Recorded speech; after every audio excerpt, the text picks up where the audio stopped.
Today we're going to be talking about a woman who went from a housekeeper to a trophy wife to a black widow. Well, that's a theory that no one could prove when her husband survived an attack inside of their mansion, until his wife's twin daughters exposed their mother's dark secrets, and they had recordings to prove it. Because these twins believed that if their mother was not in prison, she was going to come after them next. You are such a genuine gem. Thank you for clicking on my video. I'm Brooke Makenna. Today's case, wow, it is such a wild one. It is a crazy ride. The entire past of this woman leading up to what occurred is insane. It just seems like a Hollywood movie that could not be real, but these are things that actually happened, and these twin girls survived so much chaos and drama and horror, to be truthful with you. So I'm very happy to be able to give you a sort of survival story, but also there was a death that we will be getting into as well. But first I wanted to mention that I got a lot of researching done due to a book from Catherine Casey called She Wanted It All. It's incredible, so detailed, so long, so I will link it down below for you. She deserves so much credit for the amount of research that she has done, and I'll also link my other sources down below as well. But it is time for the Genuine Gem shout out. I know I forgot it in the last few videos, but it is back, and user S2007 wanted to shout out Derry Moore, who is a black trans woman found decomposed in Missouri, and they were unable to rule a cause of death due to that decomposition, but the police have already ruled out foul play. Thank you so much for sending in suggestions and shout outs. So if you want to be the next Genuine Gem shout out, just leave a case that you are passionate about or an organization down below in the comments. Also, don't forget to sign up to the Genuine Gem newsletter so you are notified every time there's a new video and new information about the Genuine Gem community. Now let's get into the story. So it was in Austin, Texas in 1999, and the Beard family lived in the Toro Canyon. This was 18-year-old Christina and her twin sister Jennifer. They lived with their mother Celeste and their stepfather Steve. Now Celeste and Steve had been together for the last 4 years, and they were quite an odd pairing among first sight. You see, Steve was the 74-year-old and was old enough to be Celeste's grandfather, but the two were in love. Steve Beard was known to have grown up and gone into the Navy as a pilot. He was then a shoe salesman, and that's where he met his first wife, who was a model. Now, this was not Celeste. Steve had a wife prior to Celeste, and he also became an executive on the radio, and then he moved to TV. He created TV commercials for brands such as Hagerslacks and Imperial Sugar, and then he worked his way up the John Blair and Company, eventually becoming the vice president and manager of the Southwest Regional Operations. He and his first wife would do all this moving together, and they would have 3 children together. Everyone was said to love Steve. He made an impression, and he always honored a promise. He was someone who was wealthy and successful, but he was a good man. When Steve and his first wife's children were grown, Steve and his wife, who were in their 50s at this point, had moved to Austin, Texas. They both were said to be very young at heart. They were still active, and Steve was running his own Austin TV station, which was KBVO, which was then sold to Fox. He was said to be this old-fashioned businessman, and they were very happy until his first wife got brain cancer. She died in 1993, and Steve didn't think he would ever get over it, but 2 years later, Steve actually met Celeste at a dinner at the local country club. He asked the staff there if anyone wanted to be his house manager, because his wife would normally do those jobs and he had no idea how to do so. And that's when he was introduced to Celeste, who wanted this job. Now, Celeste didn't actually know how to do this job, but Steve began to fall for her romantically, and so she was more than just a housekeeper. When they began a relationship, Steve began to support Christina, who was the only one living with him at first, and then her twin Jennifer came as well. He loved them as his own daughters, and so Celeste and Steve married in 1995 at 70 and 32 years old.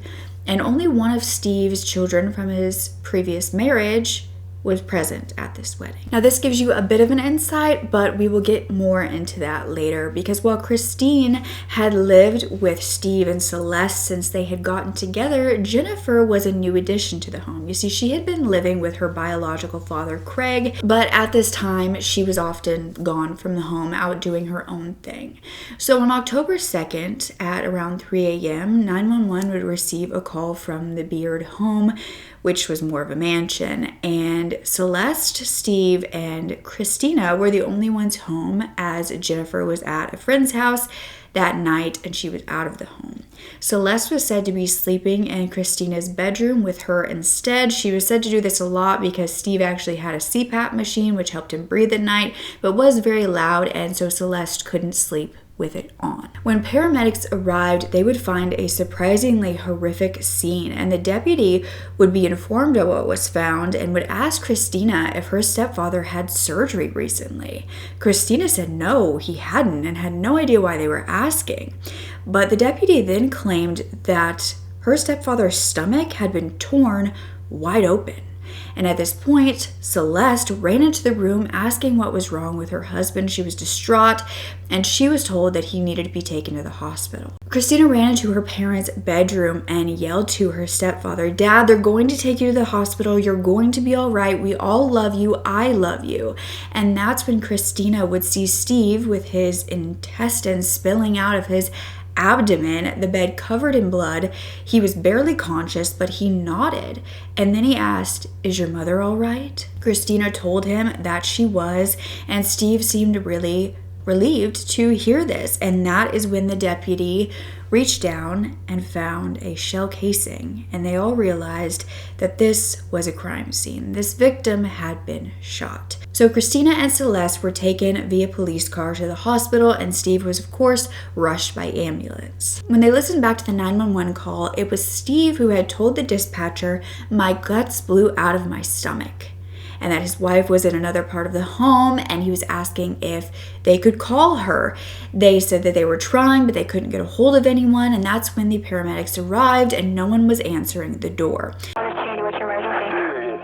3900 Toro Canyon Road. Hurry! My gut just jumped out of my stomach. Yeah, they blew out of my stomach. Okay, sir. I'm in awful pain. How did this happen? Nothing. I've been sleeping. I didn't woke up. Okay, are you there by yourself? My wife is somewhere in the house. I can't right there. So the deputy actually broke the window into Steve and Celeste's bedroom to get to him.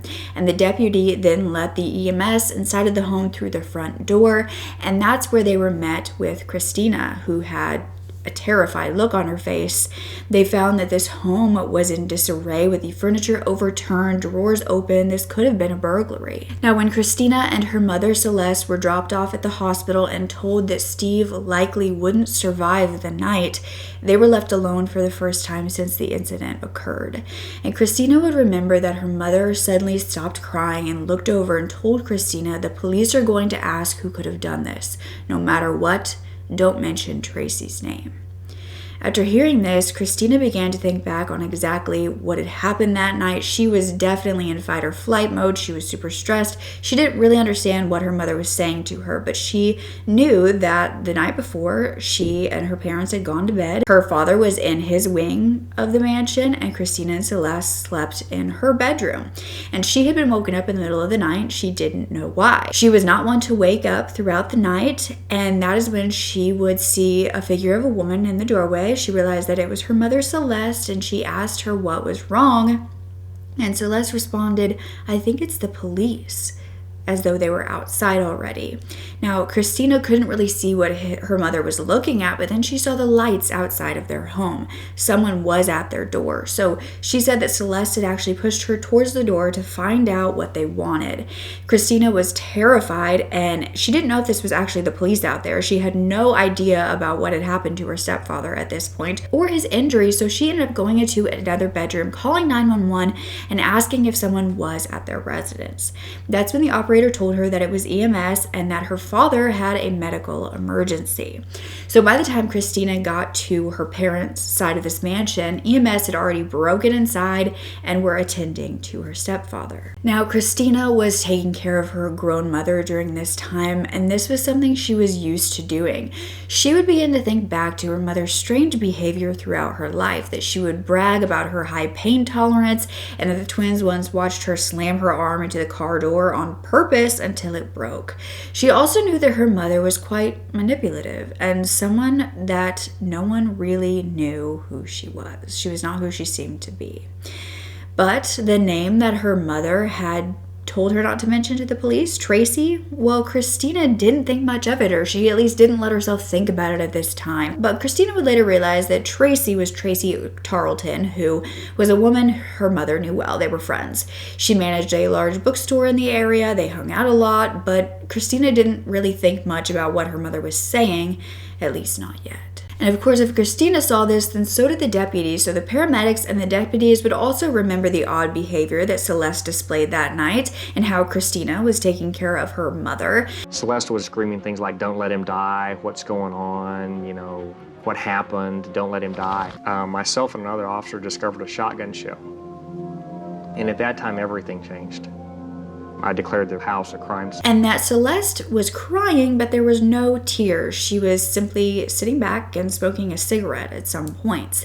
And when they rushed past her with their husband's gravely wounded body on a stretcher, Celeste mentioned to them, "This is great timing. We were supposed to leave for Europe tomorrow." Of course, being sarcastic. And then when police would go and swab every member of the family's hands for gun residue, she asked the deputy if he thought that she did it or if she was a suspect.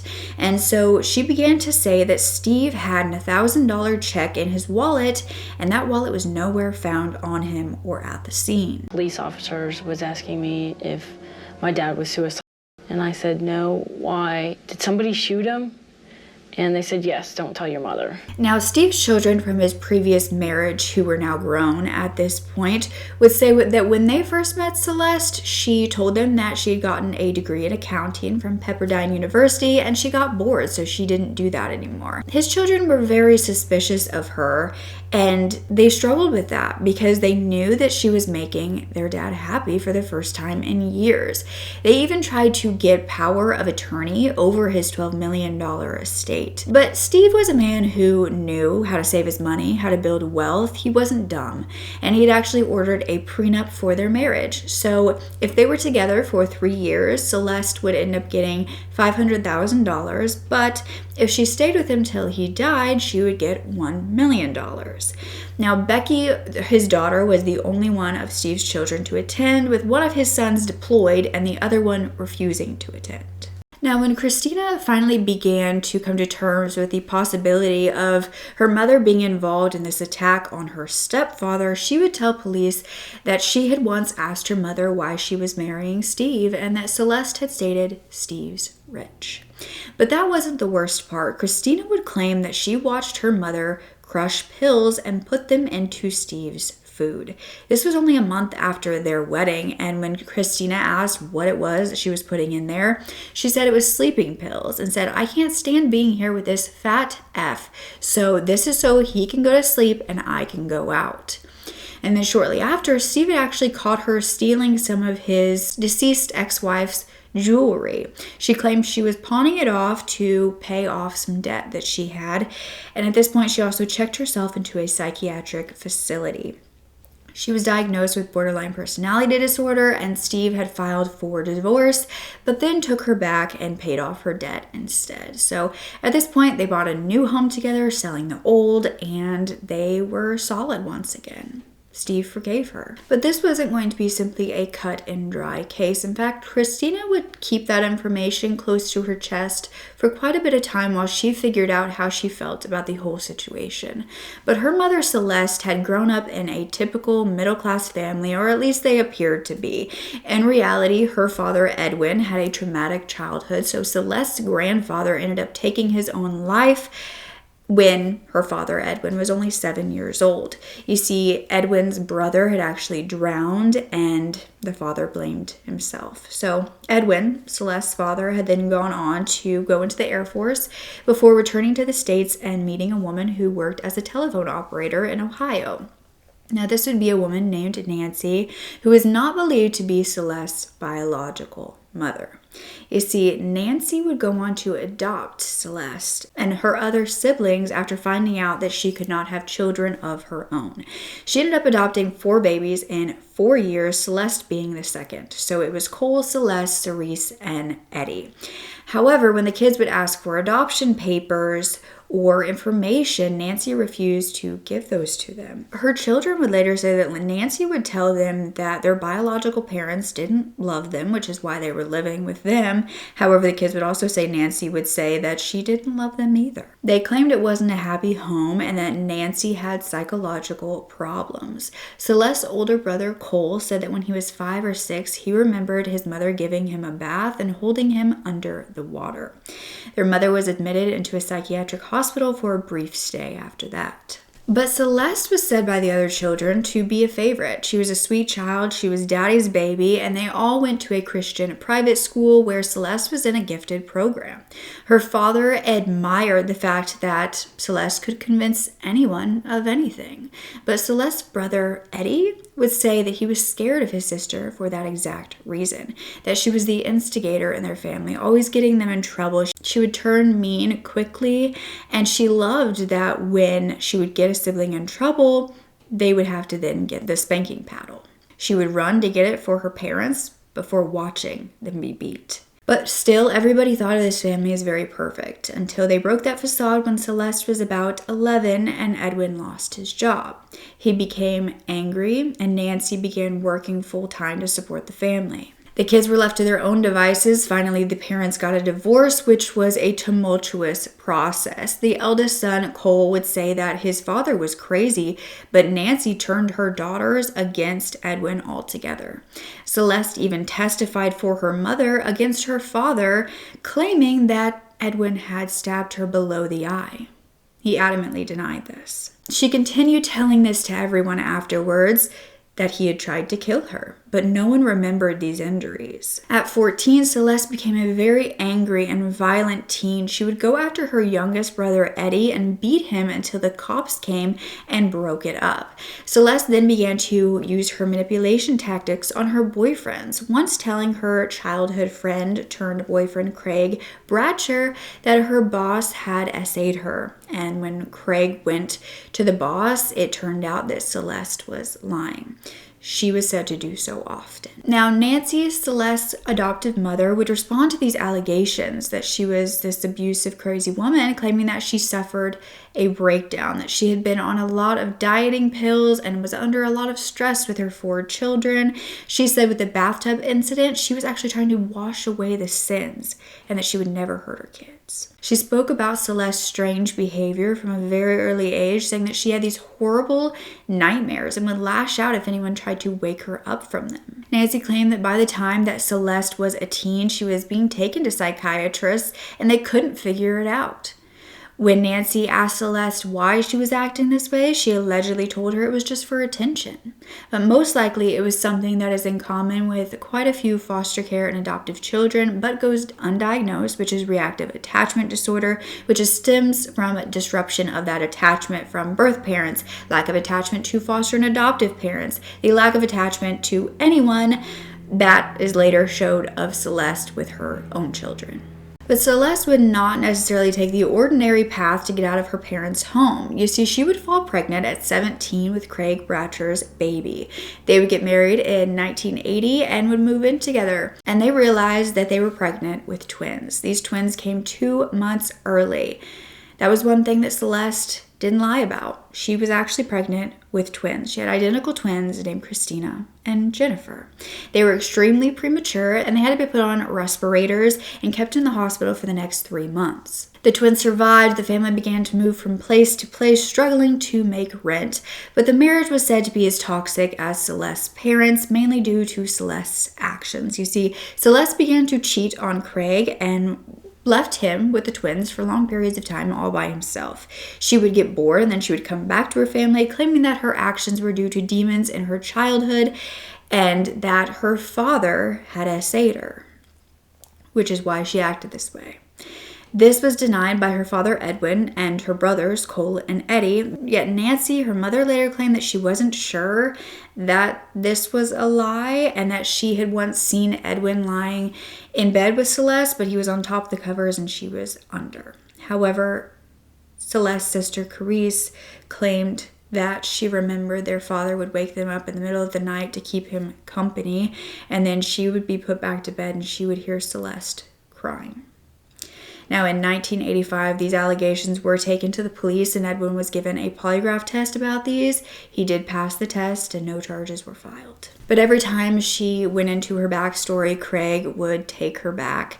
And this was even with police reports and restraining orders against him from Celeste. Even after she lied to her school tuition office saying that she was late on a payment due to one of her twins dying. But after 18 months in 1982, they finally divorced and Celeste got full custody of the twins. She would often abandon them in foster homes, saying that she could not support them. The twins would later claim that their first memories were with strangers, not knowing if their mother would ever come back and not believing she cared. Eventually, they all moved back in with Craig, and Celeste's father, Edwin, also moved in with them for a bit. Craig claimed that Celeste would hurt herself and insist that he had done it. She would also state that he was stalking and raping her. She then began to date a man named Pete Tim, who would realize soon enough of her wicked ways.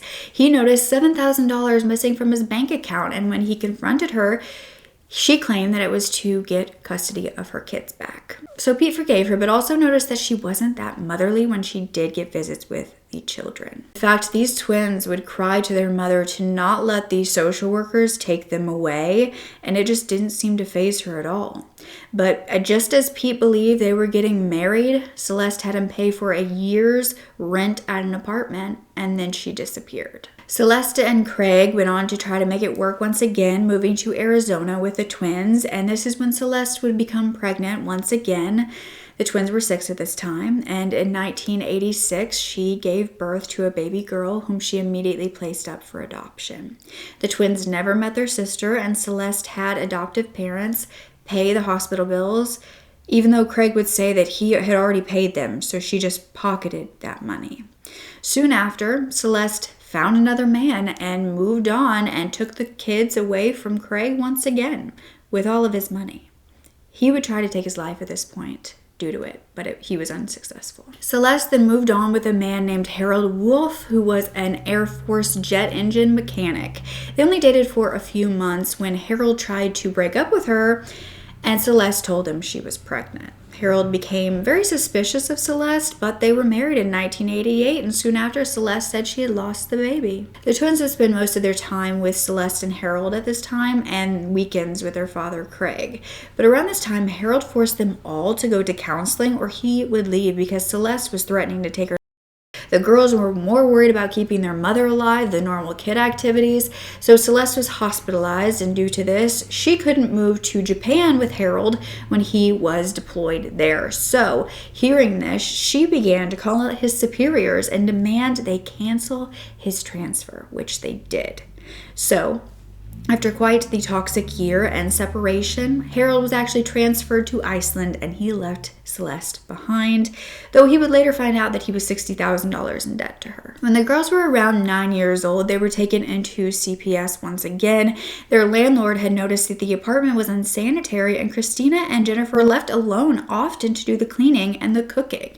By 1990, the twins were sent to live with her father, Craig, after Celeste signed papers saying she was joining the army and Craig could get custody. Of course, she never actually did, and so she began to threaten to take the girls away. But the next year, Celeste met Jimmy Martinez, who was a manager for security management, and he would move her to Texas. They married, though not legally, due to the fact that she was still married to Harold Wolf. They were married when Jimmy noticed the amount of debt that they were in because of her. And around this time, a psychiatrist diagnosed her with depression after she had stabbed herself in the wrist with scissors. She was on medication for quite a while, and then she began to start to fight for her girls back. They were 11 years old. Celeste was on her third husband, and they needed a secure and stable life. But Christina always had a soft spot for her mother, and when the twins were with their dad, Celeste came to pick Christina up for a visit. She went with her, but Jennifer refused, and when Christina returned home, she was very distant. Then she skipped school the next day to be with her mother. Craig had called the police believing that her daughter was missing, and Celeste would arrive with cards that were allegedly written by Christina that Craig was abusive. After a police investigation found no actual claims of this, Christina was released to go back to her father, where she told him she was sorry for lying, that her mother made her do it. So Celeste's twins had gone from begging to their mom to not leave them with a foster family to knowing that she didn't care. And when they were about 11 years old, they had this more stable life with their father, Craig. She was threatening to disturb that once again. She began calling the girls, threatening to take her life if they did not come back to her. Christina was terrified that her mother would pass, but Jennifer no longer cared. Jennifer would later talk about how she would have nightmares about their mother killing them. And they would end up going to visit her for 2 weeks. Then they watched as she tried to take her life multiple different times. But Celeste begged the girls to stay with her and not go back to their dad.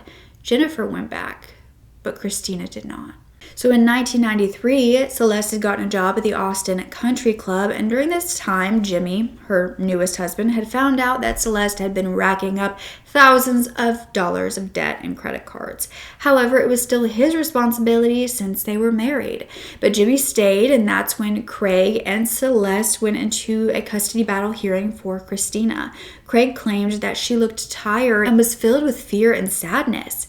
Christina told the judge that she didn't want to be with her father. Craig and his new wife had told the judge that Celeste was a pathological liar and often takes the facts of situations and twists them. She would take something she did to someone and twist it around to make people think that she had it done to her. He said that it almost seems as though she starts to believe herself after a while. He wrote, Celeste Martinez is a greedy, uncaring, cruel, and evil individual. She is an accomplished con artist and is extremely dangerous. Then Craig won the custody battle, and Celeste was to send Christina back to Craig, but Christina refused. She boarded the first airplane but did not get on her next flight and instead went back home. So Craig allowed his daughter to stay where she allegedly wanted to be, and the twins were separated at this point for the first time in their lives. Celeste had gotten what she wanted, as she always did, including a new job that had opened up at the country club to be Steve Beard's housekeeper. Celeste moved on from Jimmy to Steve Beard and his $12 million fortune. After their marriage with a prenup, Celeste was said to get Steve drunk every single night, telling her friends that she called her drinks the graveyard. This was also when Steve would realize how much money that Celeste was spending. She had learned to forge his signature, and that is when he took her off his bank account. He created a trust so that she could have some money, and she blew through $500,000 in 6 months. In 1996, the news came to the girls that while they were with their mother, their father had taken his life. So it wasn't Jennifer's choice to be back with her mother, but she had to be. And so now she was learning to live with her mother and Steve. And Jennifer actually loved Steve just like Christina did. And they had a much more stable life, no thanks to Celeste. So Steve, the twins, and Celeste were always taking vacations, doing family activities. But the twins didn't think that this would last long because their mother often spoke horribly of Steve and admitted to cheating on him. Steve then adopted the girls, and Celeste threw a party for them, but didn't invite Steve.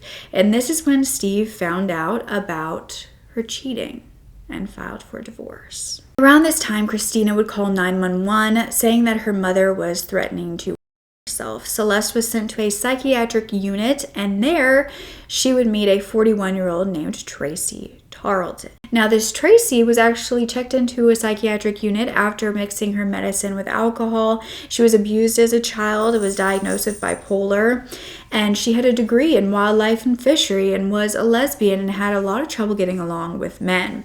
She had multiple attempts and interventions in her life, but she was getting healthy and sober and had gotten a job at a bookstore around this time. But she started to spiral again, saying that she had played Russian roulette before being sent to the psychiatric unit where she would meet Celeste.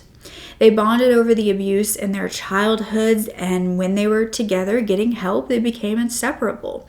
Celeste was refusing to eat the food that they were giving her, so Steve and the kids had to bring her food from the outside. She's being very mean to me, telling me if I don't come get her, I'm gonna regret it.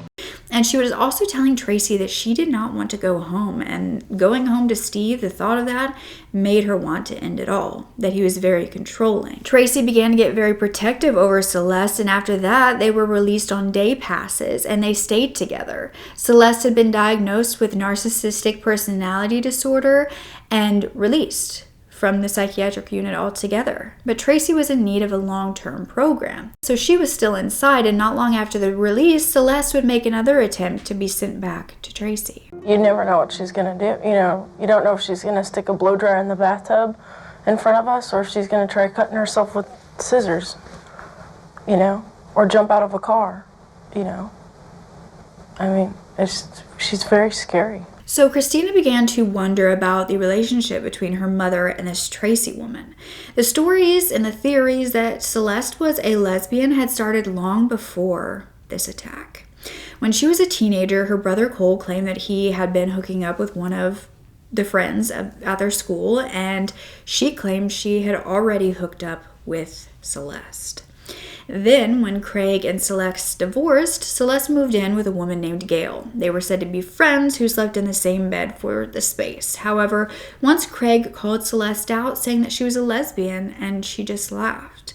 Celeste became very possessive of Gail, demanding to know where she was at all times, and Gail ended up moving out when Celeste wasn't home, but Celeste walked in as she was leaving and demanded to know where she was going. When Gail refused to say, a knife was thrown at her, and Celeste then pressed charges against her, claiming that she had stolen her purse and her welfare checks. Police then found her purse on the side of the road and believed that Celeste had lied. But Gail was so frightened of Celeste that she moved out of the country. So could Tracy be more than a friend? Well, a nurse at the psychiatric unit where they met had remembered that she had caught them one night in the same room with Celeste shirt up and Tracy giving her a back massage.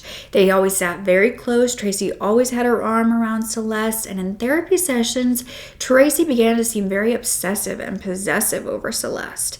When Celeste was out of the psychiatric unit, she often went to visit Tracy at the long-term facility.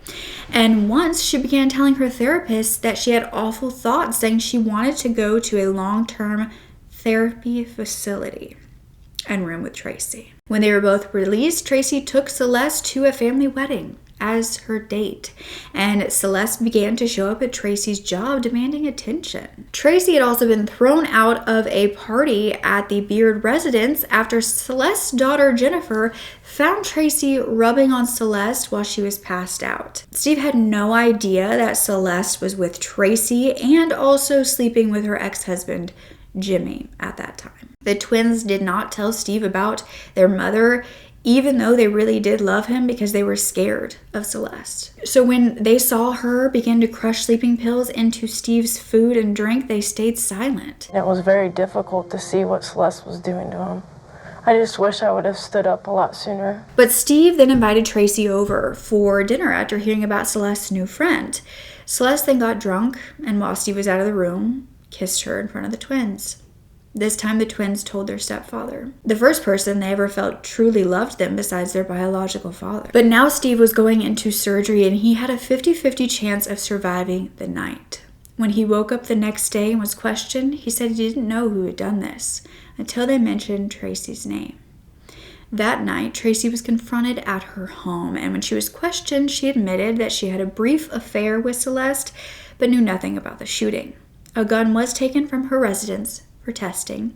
Tracy then willingly went to the police department and made a statement denying the shooting of Steve. One of Steve's sons with his first wife had heard the news after trying to get a hold of his father. Celeste had not called Steve's children. He instantly called the police and told them to look into Celeste. Meanwhile, the ballistic test from the gun came back as a match, and Tracy turned herself in and was charged with attempted murder. When Steve heard about all of this, he refused to let any of his family members in the hospital room. It was found that the first thing Celeste had done when he had gone into the hospital was call the bank and ask them to put her name on the bank accounts. When this occurred, she spent $300,000 while he was in the hospital. He had multiple surgeries and lost a ton of weight, and meanwhile, Celeste was out shopping and partying like normal. She was even having the twins clean out the house. Christina and Jennifer began to watch their mother's actions closely after finding love letters while cleaning that house between her and Tracy. They also found many phone calls to Tracy on her phone. Steve was surviving, but he was in a wheelchair. He needed 24/7 nurses. Celeste decided that even though they had the money, she was going to take care of him herself. 2 days later, he had a yeast infection and was back in the hospital. He was then in septic shock, and he died on January 22nd, 2000, from complications due to the gunshot wound, which included a pulmonary embolism and bronchopneumonia with sepsis.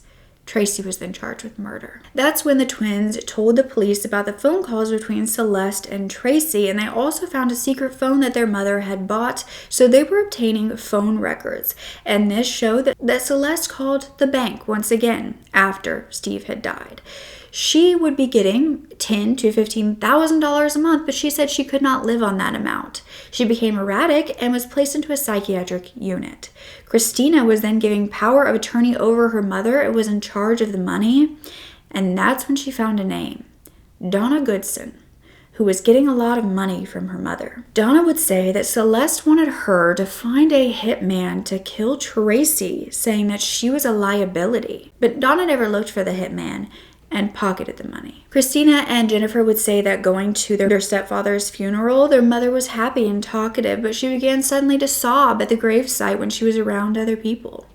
They said that their mother would go into rages, yelling at the twins, saying she was going to kill them. And during one of these phone calls that she had made, she had told Christina that she had hired a hitman to kill Tracy.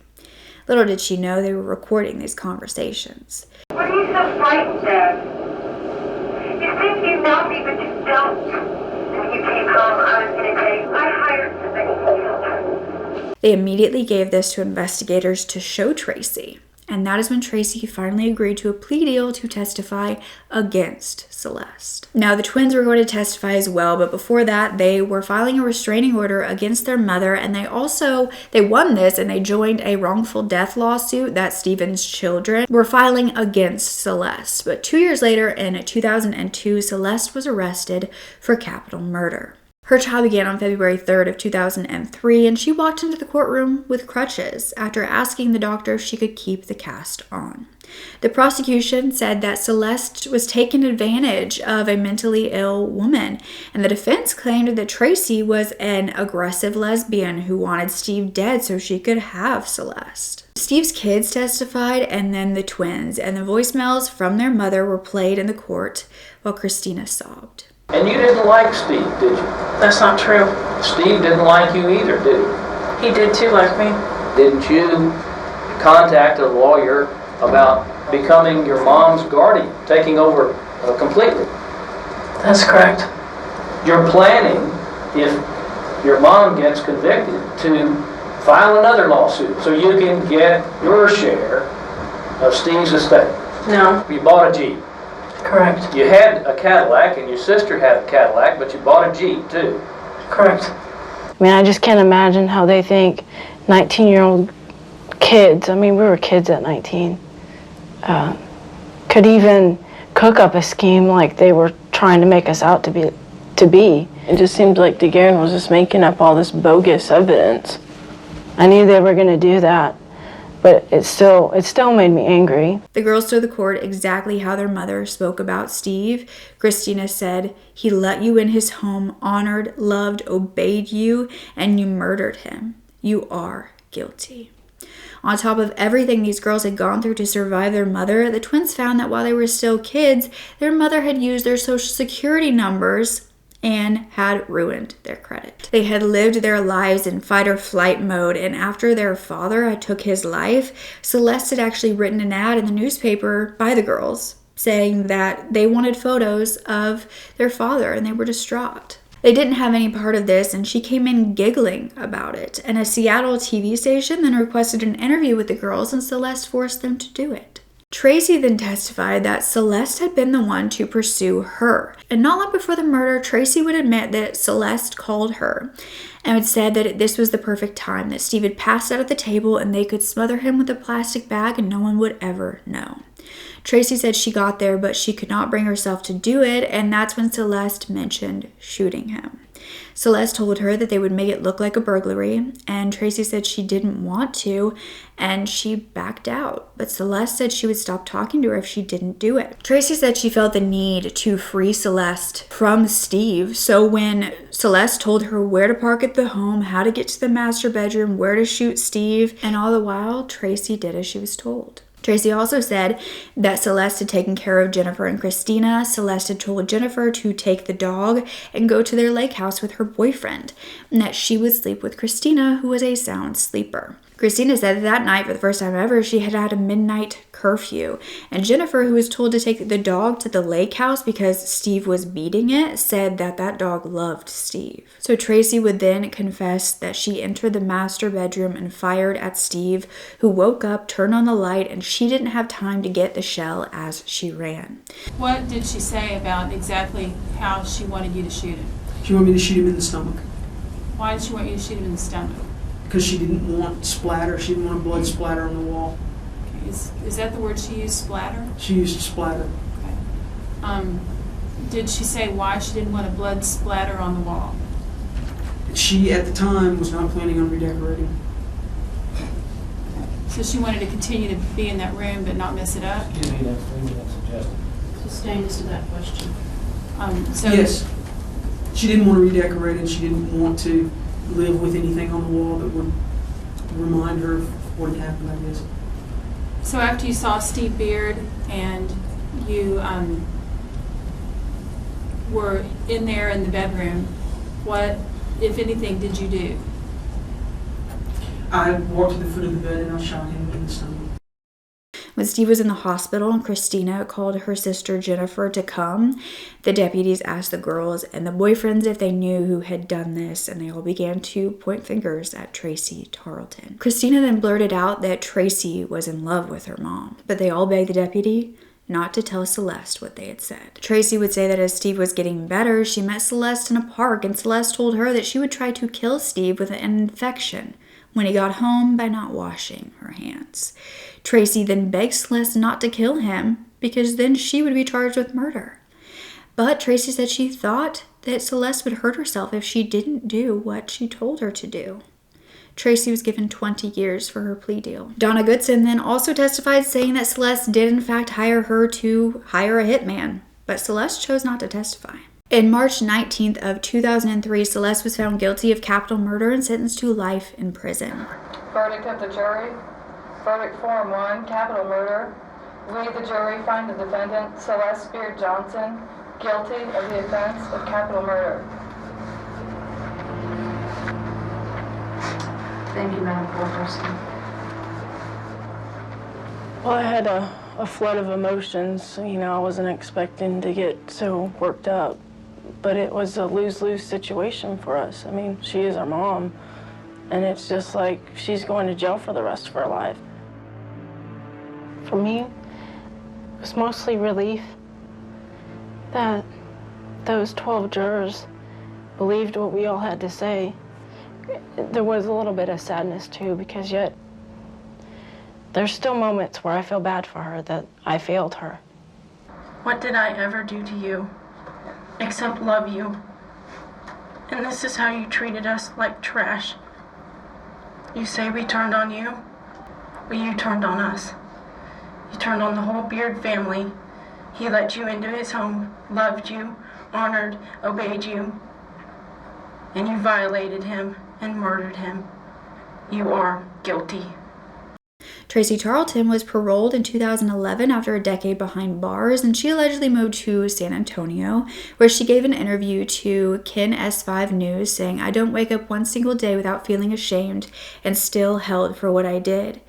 She said it's been exciting and hopeful to be back in society, but that she can't get a job or an apartment because of her criminal record.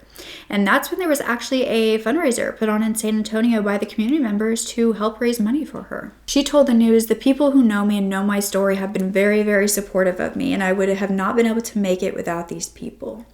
She was going to be on parole until 2021. But 16 years after the murder in 2019, while Celeste was still in prison, she wrote a biography with the help of some authors. She was maintaining her innocence, and she revealed journal entries that she had written in therapy about the essay in her childhood. She wrote, "Essay from father, stayed in trance during actual abuse, should have been able to acknowledge the abuse, maybe it would have stopped, could have and should have been able to stop the abuse. Honor thy father and mother. Confusion regarding hatred towards father. Learn to not be able to feel. Learn to lie, to be secretive." She wrote that she had actually married Craig to run away from home, and she was taking the blame of all of the end of her relationship, saying that she would freeze, withdraw, and manipulate any situation to avoid conflicts. She also wrote about finding her biological mother and finding her to be very cold and callous, and she was told that her mother was just an incubator. Celeste would write that she believed the lack of attachment from her twins was due to the fact that they were in the NICU for weeks and she could not hold them, so they didn't bond with her. Celeste appeared to believe that she was a victim in every scenario, and maybe she had been for quite a bit of her life. But those who knew her closely believed that Celeste would do anything to make herself appear that way. In 2021, Tracy was taken off of probation and parole. She's said to be living a quiet life away from the media. But that same year, Channel 4 interviewed Celeste in jail. She claimed that she can't believe that she's going to be stuck there for something she didn't do, and that she might as well just die. She said that the calls in the courtroom that were shown by her twins were manipulated. She didn't say those things. She said her biggest fear was being alone in jail and that her children will never forgive her. She said that she hopes that they forgive her for not being the mother that she needed to be, but not that she was a murderer. But she believed that her twin daughters sold her out. She said, "It makes me sick. You always hear blood is thicker than water. Not in my case. I want to call them the Mendez sisters. When they found out they weren't going to get any money till I died or went to prison, that's when they turned out against me." In 2022, her daughters, who were now grown, spoke out on ABC for Who Do You Believe? And they spoke about a time after the murder where Celeste had actually grabbed a knife and walked towards a woman who was allegedly talking about her being guilty of the murder. And instead of attacking this woman, she stabbed herself in the leg. She said that her daughters were mean and her husband had just died, her best friend was in jail, and she just lost it. But the twins did commit her once again. Christina talked about once walking in on Tracy and Celeste both naked, and then Tracy told them that they were dating, they were a couple and in love, and that they hoped that Christina was okay with that. The twins said that their mother did have moments where she was nice, but you never knew what was going to happen. They said, "Did we want to testify against our mom? No. We wanted a mom. We wanted what our kids are getting." Jennifer said she testified to get justice for Steve. Did I want to testify against my mom? No. I wanted a mom. I wanted what my kids are getting. That same year, Celeste spoke out in a 2020 interview. She came out in a wheelchair. She talked about having to forgive all of the people who lied about her. That she was wild and out of control, but she wasn't that same person. That she went from man to find happiness, and she would leave before she could ruin everything. She said she wanted to speak with her daughters, but her daughters have said that they don't forgive her and they have not seen her since the trial. My biggest regret is ever bringing Tracy into our life. Celeste Beard is eligible for parole in 2042 and she will be 80 years old. Was Tracy more of the instigator? Was Celeste? I mean, it seems like Celeste was, from the time she was a child, someone who could get others to do bad things just to watch them get in trouble. Do you think Tracy should have gotten a longer sentence? She didn't end up getting a decade with about another 12 years on parole. Do you think that she will ever do something like that again? Will she be back in prison? Should Celeste ever get out? How these twin girls who had been through so much continued to put up with all of this and then continued to have the strength to stand up against their mother. So proud of them. and inspired by them. And I hope that they realize how strong they really are and how they broke a huge generational curse. And so I'm sending all my love to them. Please send love down below. Don't forget that I also have a Patreon if you would like to get extra exclusive content. It also does not have ads on it either. So, yep, I will link that down below. And don't forget to speak up. Your voice is powerful enough, and I love you to absolute pieces. Okay, bye.